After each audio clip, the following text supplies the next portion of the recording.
Are you a moral person? Do you have integrity? Do you have principles? Is ethics important to you?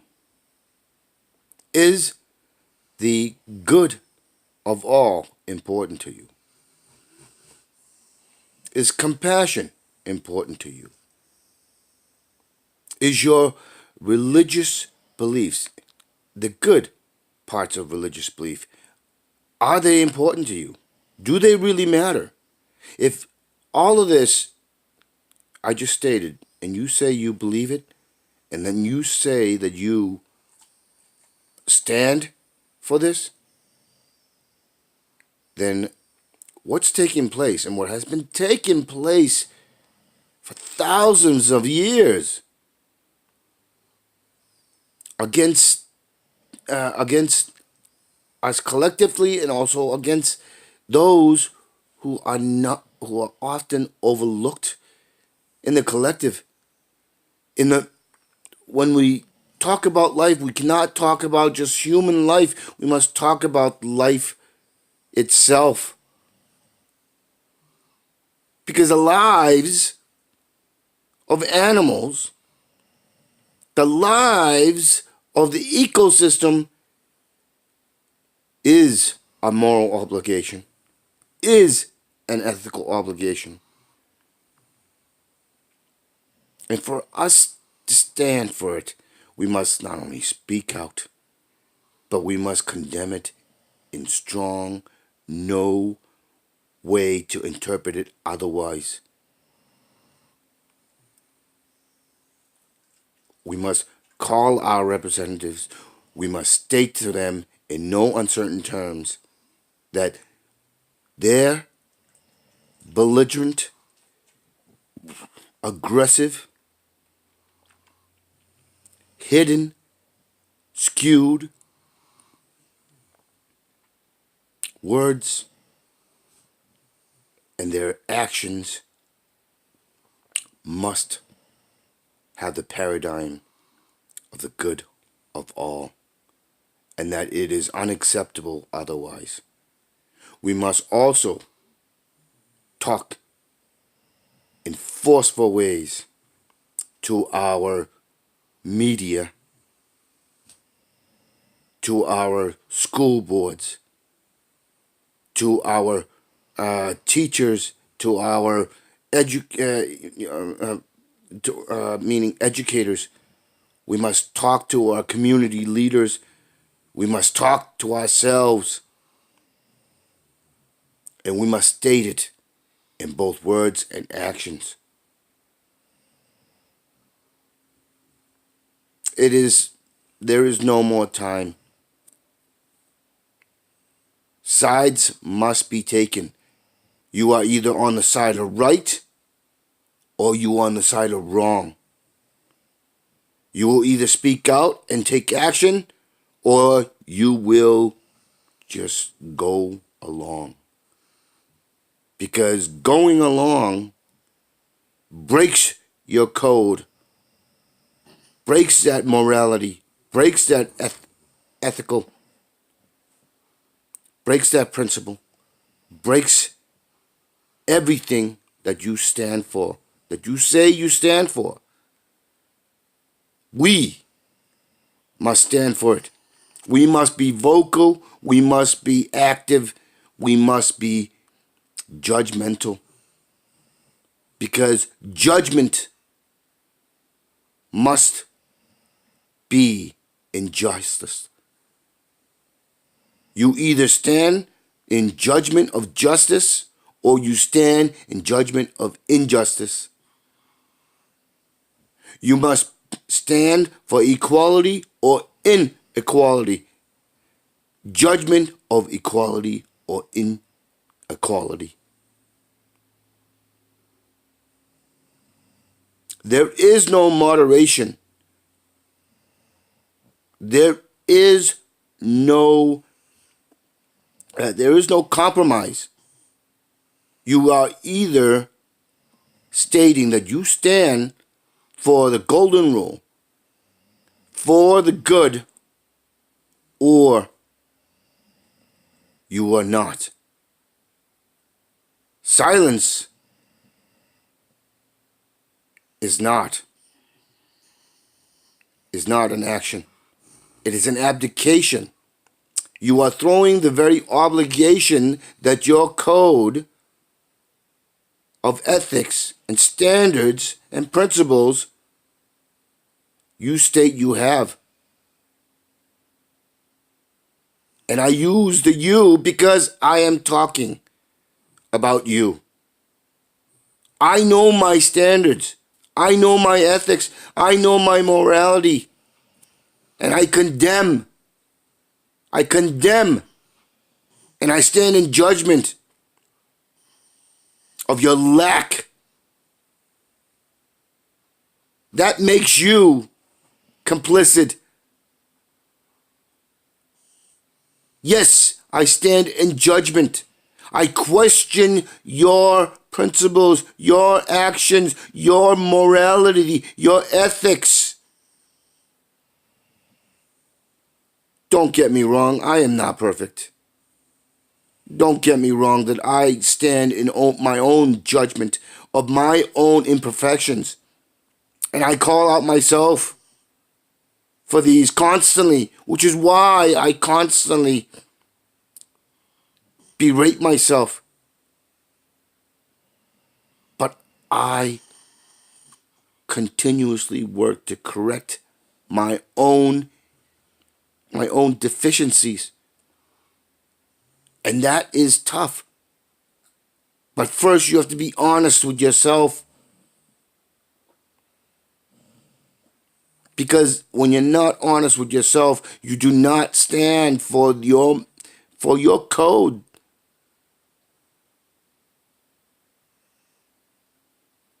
My judgment and my condemnation applies to myself.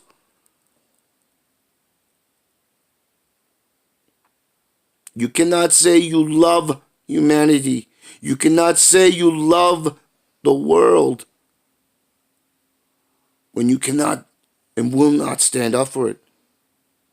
When you say, I can only do what I can, you must be vocal, you must be forceful. You must condemn, you must be in judgment.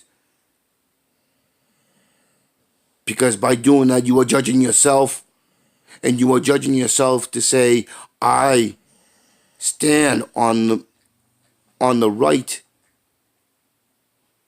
I stand for justice. I stand for equality. I stand for principles and morals.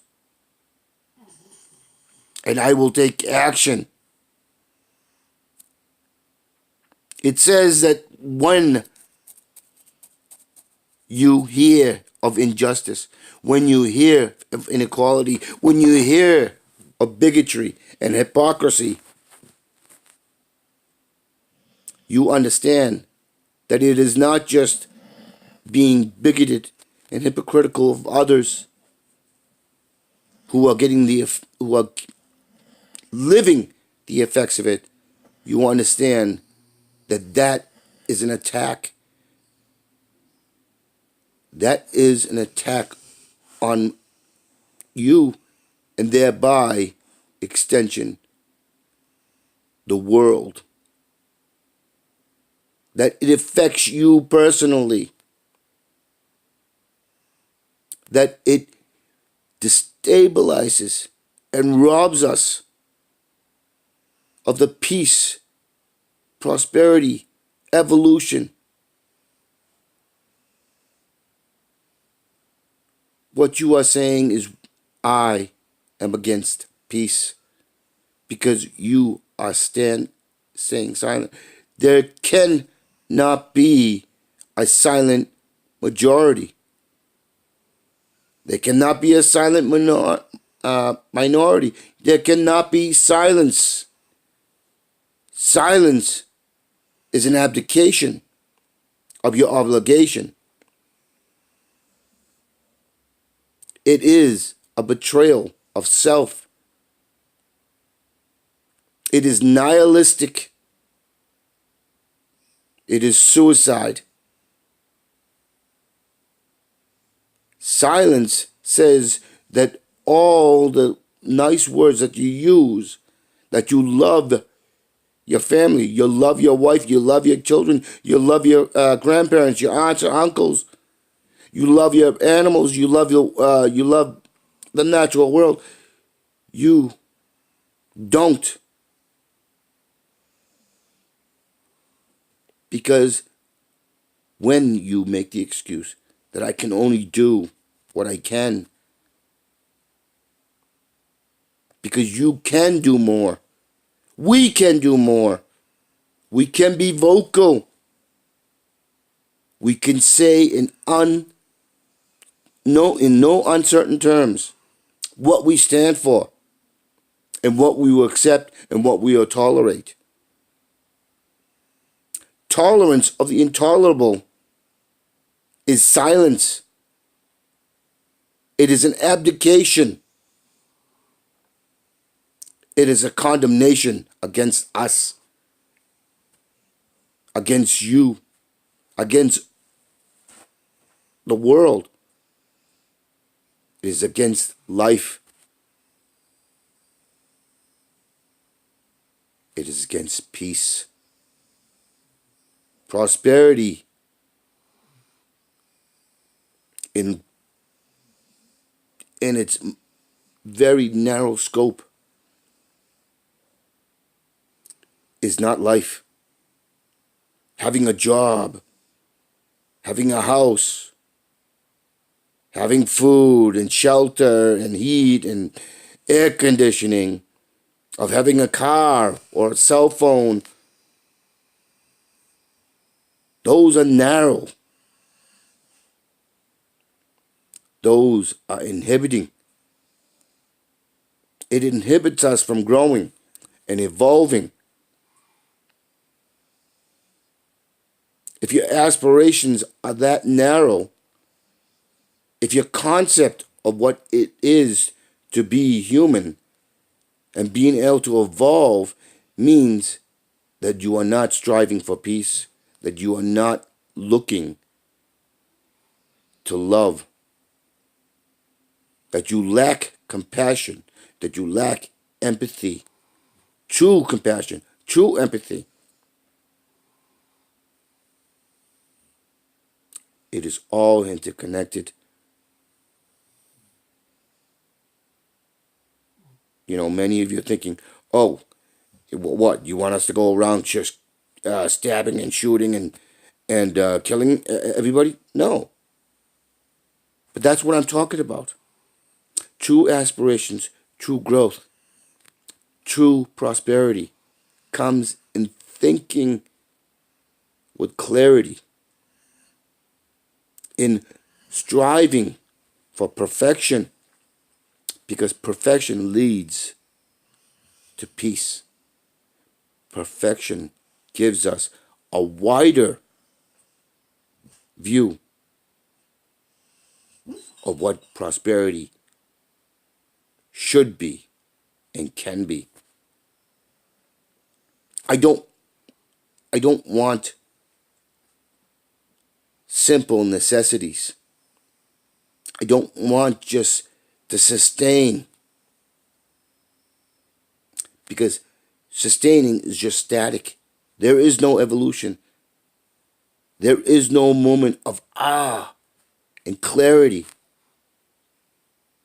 It is a prison of self.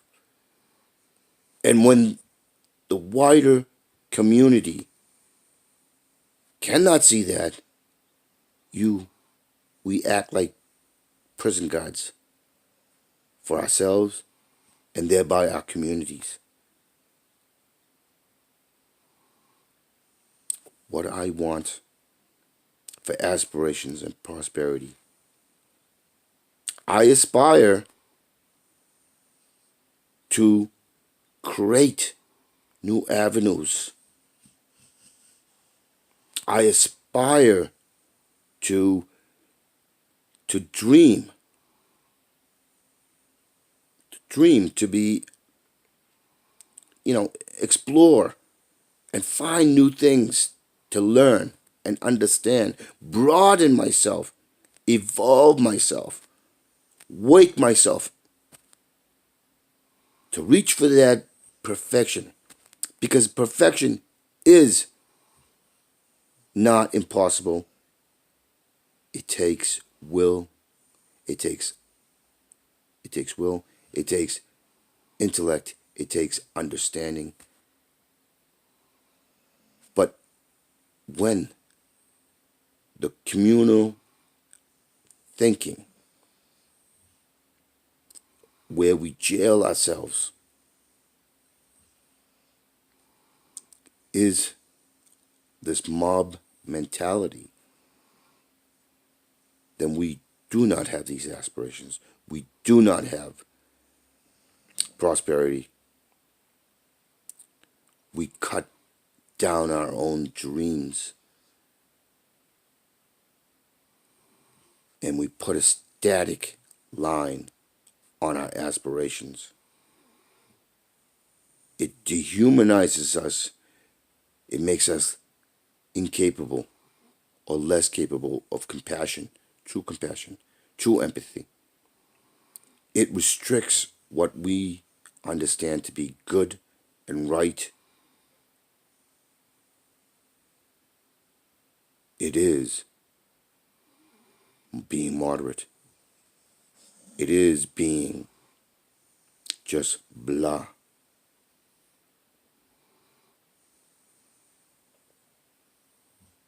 There is no growth.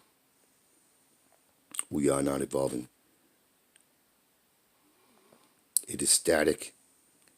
It is circular. It is always coming back. And this is a system where violence perpetuates, where we go killing each other and killing the very world, the very planet that we need. Why we have climate change, why we have climate catastrophe, why we have eco disaster, why we prey upon each other and be the prey and predator. It is why we are stressed, we are worried. It is why we have fears, and oftentimes those fears are all illusions, because we accept it, we live it, we corral it, we box ourselves in. One of the biggest aspirations I have is the elimination of elitist, classist, racist, exceptionalism, and all that. To wipe it, because that is an egregious,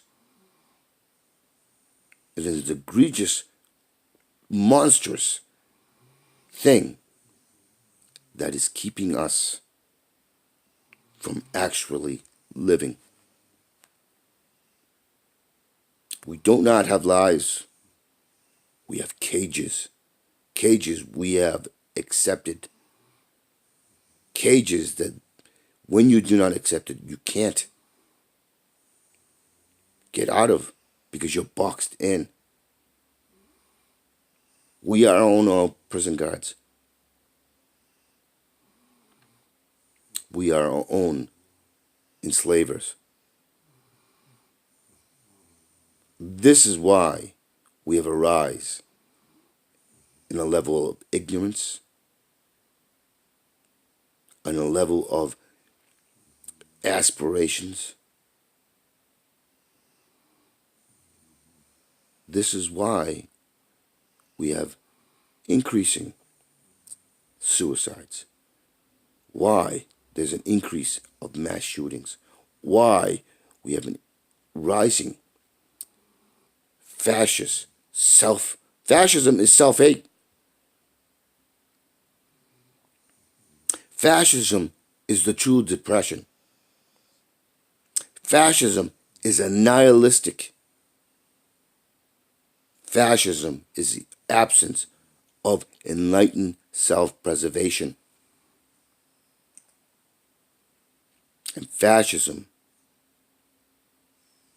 always, always is on a parallel line with capitalism, the capitalist economy thinking. The fascism is the capitalist thinking that we must work to deserve what we are capable of making and taking for ourselves by what is freely given to us. We only need to understand it here so that we can use it with this. We can put it together. We don't need to depend on others to provide ourselves with basic necessities. We need a community that those who have the ability to learn better than us can share that knowledge, and thereby we share it with others so that we can strengthen the community and thereby serving ourselves and serving the community. We can make transportation. We don't need elitist corporations and elitist capitalists to provide that. We can make it. We can share it.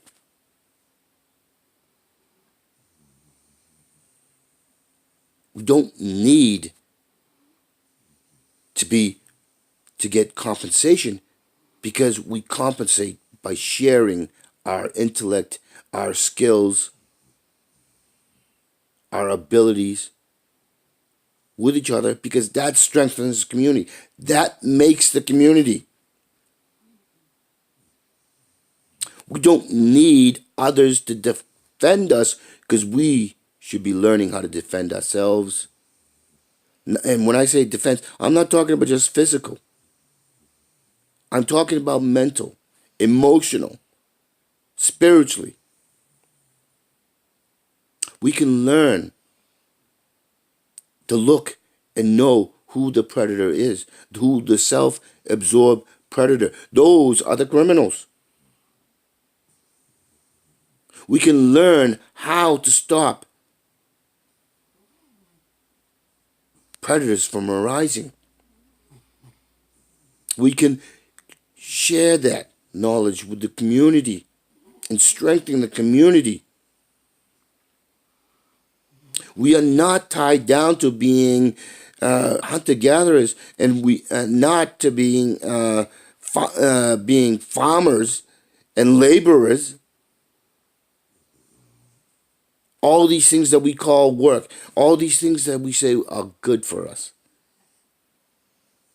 The lie that if we do not work, we are lazy, that we can't grow. No, that's the true lie. The lie is that the true work should be learning, should be educating ourselves, thereby sharing that education with others. And education is about thinking. It's not just going to your textbook. It's being able to think in a way that's always striving to solve and evolve ourselves, thereby sharing it and involving the community, strengthening the community. That way we have enlightened self-preservation. To be innovative and not accept false philosophies because they sound good, false ideologies because they sound good, We, by doing what I'm talking about, we empower ourselves. We become leaders in our own lives. And we share that leadership with each other. And we bring up other leaders by sharing that. That is community. That is peace. That that is life. In that system, suffering is naturally tackled. It is naturally fought against without thinking, because it is a part of us. It is a part of the community. When we talk about oneness, we must consider and know that when we talk about oneness, we are talking about ourselves, but the entire, not just ourselves, but the entire collective, the community.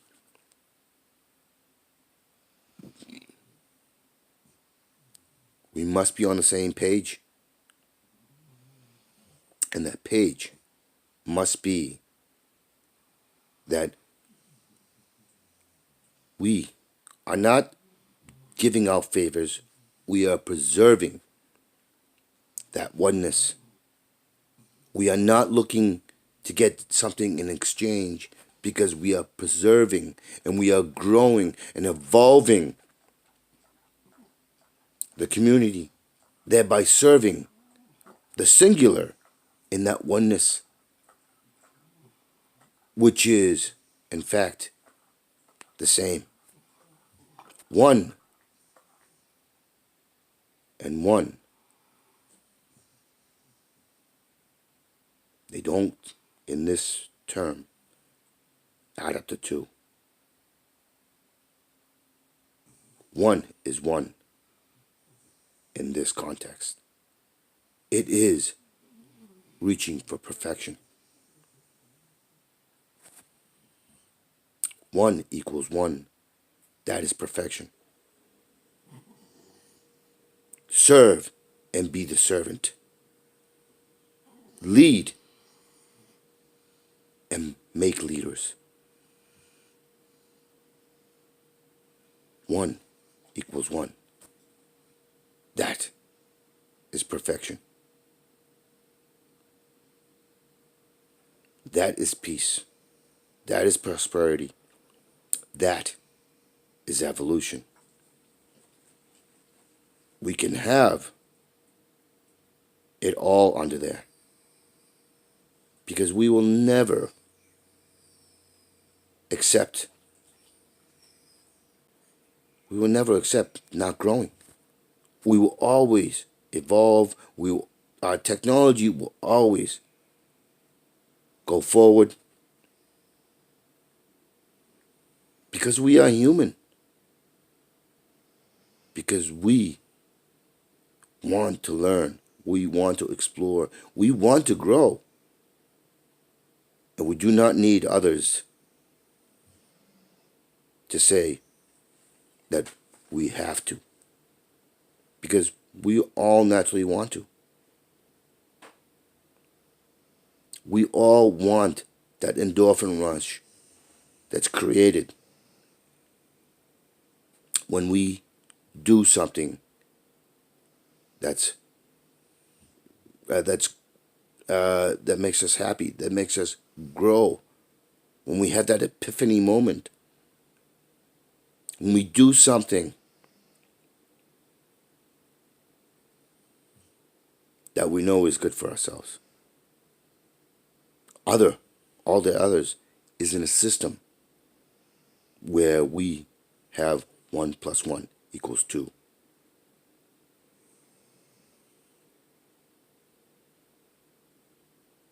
And that is capitalism. In the capitalist system, 1 + 1 = 4. in a capitalist system where selfishness and self-absorbedness is ingrained, 1 plus 1 equals 6. 1 plus 1 equals 10. 1 plus 1 equals 100. 1 plus 1 equals 1 billion. That is a flawed system. That is a destructive system. Because one is always preyed upon. And that brings out the second. And as you can see, there's an escalation. Jumps where one is preyed upon and the other always is the predator. But it can go the opposite way. But that's rare in the system where the one being preyed upon can turn it around. But in that same capitalistic system, one is the multiple. It's the larger collective. And one on the other spectrum, the ones that prey upon others, who have stolen, conned, and robbed, continue to get in unequal dividends.